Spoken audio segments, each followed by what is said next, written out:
Kakaibang estilo ang ginawa ng isang lalaki para makapang-hold up sa Quezon City. Yan ang tinutukan ni Cesar Apolinario, exclusive. Style na raw ng sospek na nakilala lang sa alias sa Totoy na kunwari nagwawala para raw katakutan. Makikitang pinaghahampas niya ng upuan ng tatlong tambay na nooy nagiinuman sa kaba ng Ermin Garcia Street. Kaya nagtatakbo ang mga ito. Pinagdiskitahan din ng mga pumapasadang tricycle driver. Pati ang napadaang pedestrian.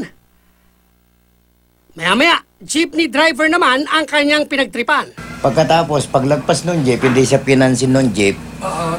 Ang hinarang niya naman ngayon, yung motor. Pero ang suspect, pang-hold up pala, ang tunay na pakay. Isang rider ang napadaan. Habang papalapit sa kanyang suspect, dinuro niya ito, saka inambahang hahampasin ang upuan. Ang pakay na talaga niyon, mang-hold up. Kasi nakita ko na dun sa ginawa niya dun sa mama, napakalaking tao. Tapos siya ay hinubaran niya ng kanyang helmet.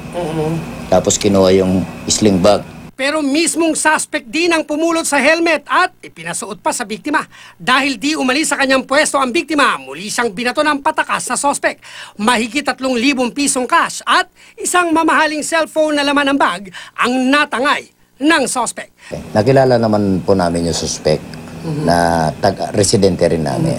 Kaya sa ngayon, wanted na siya. Hindi na namin siya nakikita ngayon dito bilang tricycle driver. Inutusan ko na yung operatiba ko, mga traffic enforcers ko, na kapag once na nakita siya ay talagang huhulihin.